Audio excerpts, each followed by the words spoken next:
Good morning, ladies and gentlemen, and welcome to the Saga Communications Q2 earnings conference call. At this time, all participants have been placed on a listen-only mode.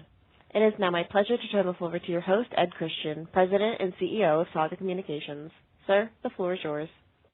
Thank you, Catherine, and Sam Bush is with me, and he will speak momentarily, but at least Catherine was good enough to say welcome to, rather than unwelcome, to Saga for the conference call. We have some good things to talk about and some harsh reality to deal with. So with that, Sam? Thank you, Ed. This call will contain forward-looking statements about our future performance and results of operations that involve risks and uncertainties that are described in the Risk Factors section of our most recent Form 10-K. This call will also contain a discussion of certain non-GAAP financial measures. Reconciliation for all the non-GAAP financial measures to the most directly comparable GAAP measure are attached in the selected financial data table. The second quarter was materially impacted by business and service provider closures, restrictions, and other government-mandated actions. From the gross revenue low point in April, when Saga's gross revenue was down 55% compared to the prior period in 2019, our revenue has significantly recovered in each of the following months, with July's gross revenue being down approximately 29%. I think it's important to point out that from a broadcast cash flow perspective, only April was negative, while May and June both showed positive broadcast cash flow.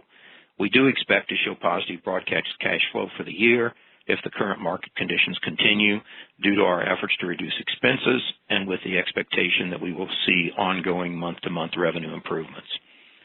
We had more cash on hand at the end of the second quarter, $48.9 million, compared to the end of the first quarter, $46.3 million. We expect there to be some fluctuation in this amount as the year continues, but we do not believe it will be reduced by any material amount by year-end. Again, this is if the current market conditions continue and we don't face another prolonged government-mandated shutdown in our markets.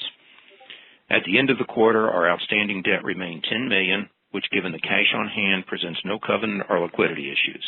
I'm sure a lot of other broadcasters and businesses as a whole will be envious of this statement.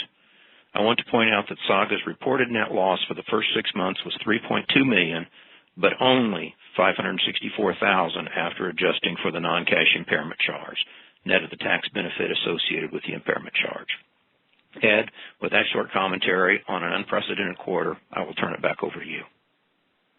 Thank you, Sam. For the last few days, I've been listening to other conference calls, and I am kind of numbered out because, as you know, in listening to the calls, it's, we're down this, we're down that. The numbers are there, and here's what it is, and after a while, you just kind of glaze over because we know what they're going to be. And it's interesting because for all the years that I've been in this business, we kind of run even though we're all independent operators or public companies or whatever it might be. But the trend is amazing in terms of how it really sticks together and holds true across the entire, country. I was talking with another broadcaster the other day who has about as many markets as we have, but they're not in a single one of our markets. And we said, okay, come on, let's share some stuff here. How did you do during the quarter? And what are you seeing going forward? And we went through the numbers. And within 1 percentage point, we were the same as this company.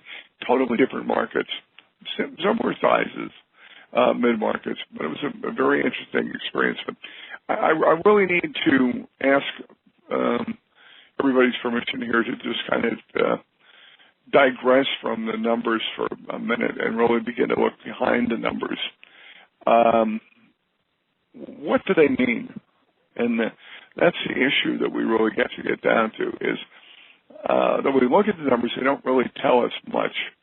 It just shows the percentage of business down, and we can start breaking it into categories and try and say, okay, in this category, in medical, we were down 42% or 55% or whatever the number is.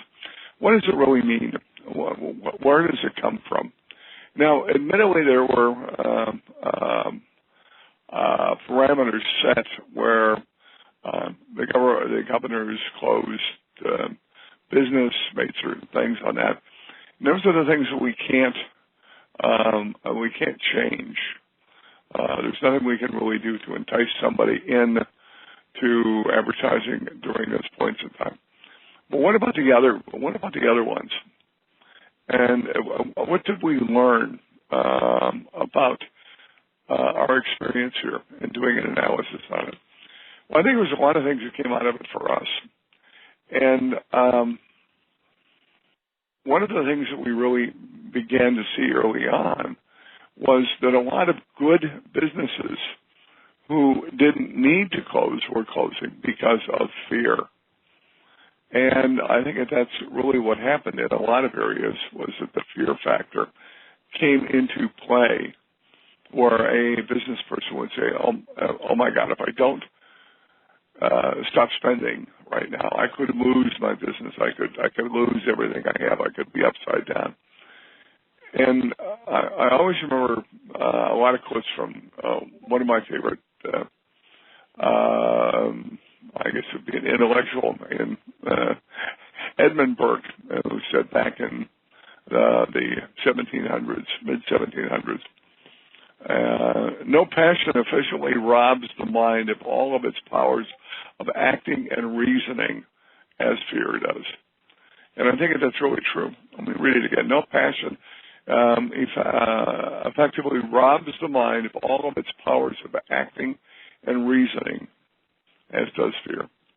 So what we're saying here is that what we learned was that we had to really change the paradigm. We had to change the way we were selling. We had to be more enabling with the client, more encompassing of the client and their problems, so that we began to understand that they were not advertising not because they couldn't, because they were afraid to advertise.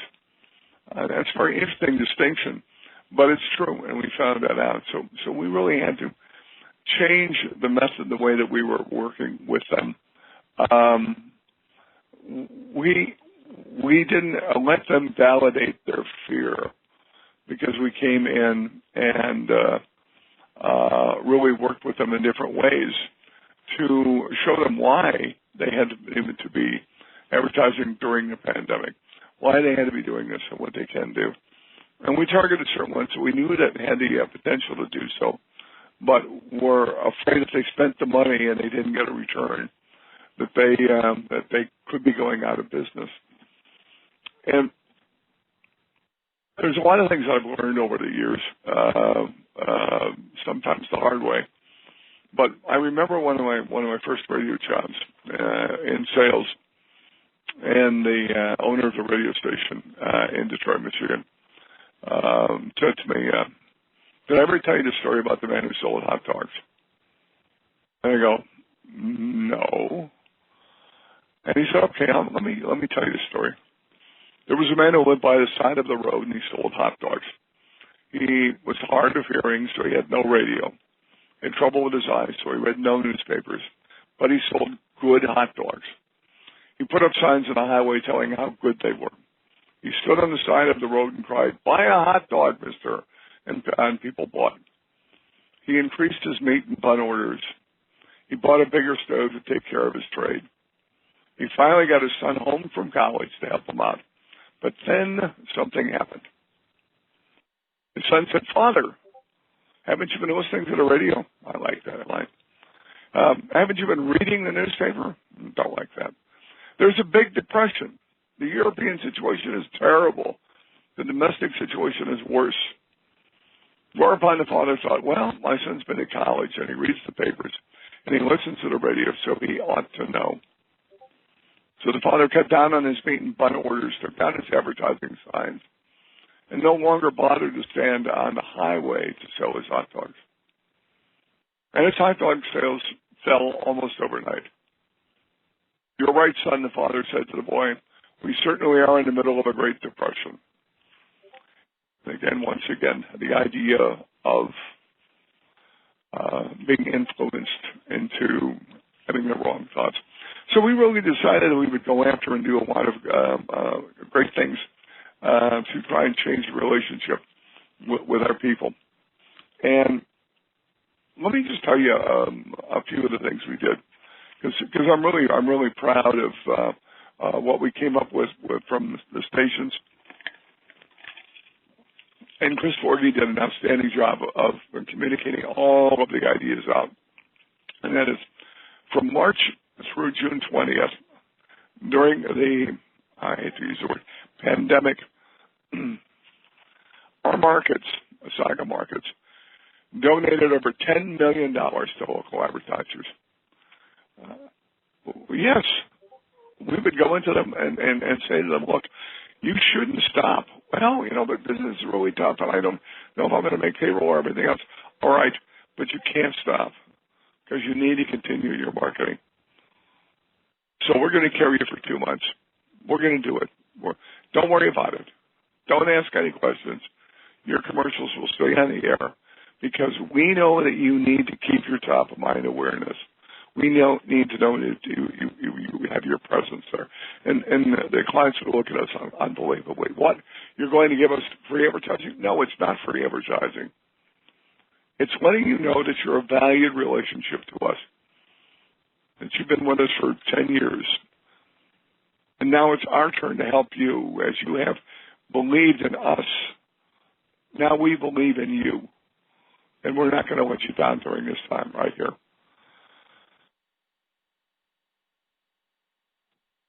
By the way, this number does not include the value, of free promotional time supplied to local businesses to promote curbside pickup and shopping locally, etc.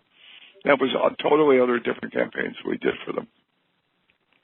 We also identified and created and sold new creative ideas to emerging categories that are not typically radio advertisers.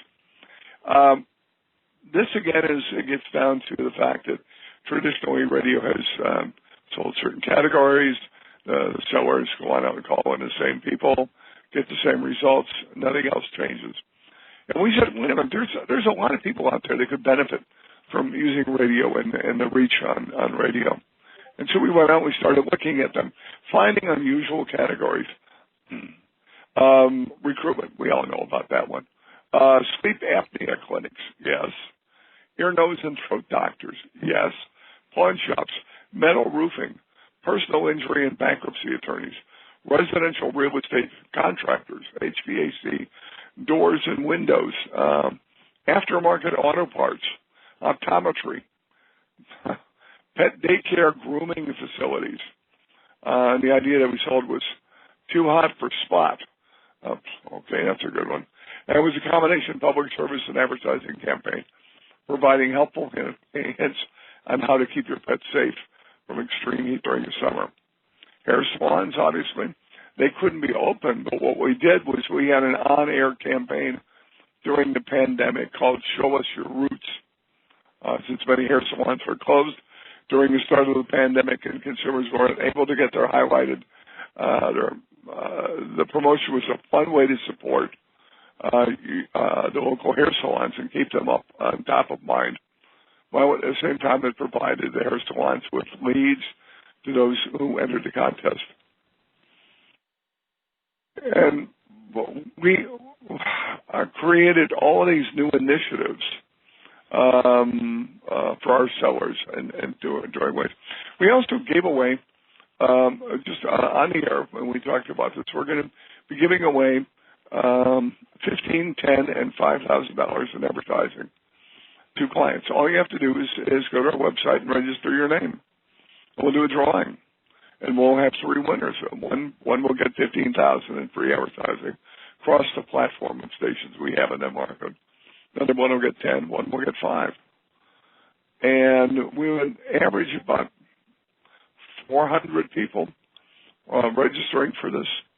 Now you're wondering, well, okay, so you're giving away free advertising. Well, the ones that did, and it was a drawing, were just ecstatic about this. Oh my God, I can't believe that we got free advertising. We can continue on doing what we're doing. And by the way, we also then got 400 leads of businesses that we knew that were advertising. And we sent our salespeople out with $500 gift certificates and had them go in and talk to the owner and say, listen, we're sorry you didn't win. But here, just from us, is a certificate for $500 that you can use at any time to advertise on the stations. And just mail us this certificate. We'll work with you on that, and we'll get it done. So what do? By doing this, we created 400 lead opportunities to divide it up amongst the sellers and did that. The other thing that we did is we produced over 4,000 spec spots for our local advertisers in 3 months. 4,000 new commercials in 3 months to present to them as idea starters for it. So we look at this, and these are the things that actually kept us from being down further. And it allowed us to get to a lower level where we are now in the high 20s, and going down from there to try to restore a level of normalcy. But if we can cure the fear factor and we can make this a fun factor, then we're so much further ahead in the business. And the other thing we've been doing is train.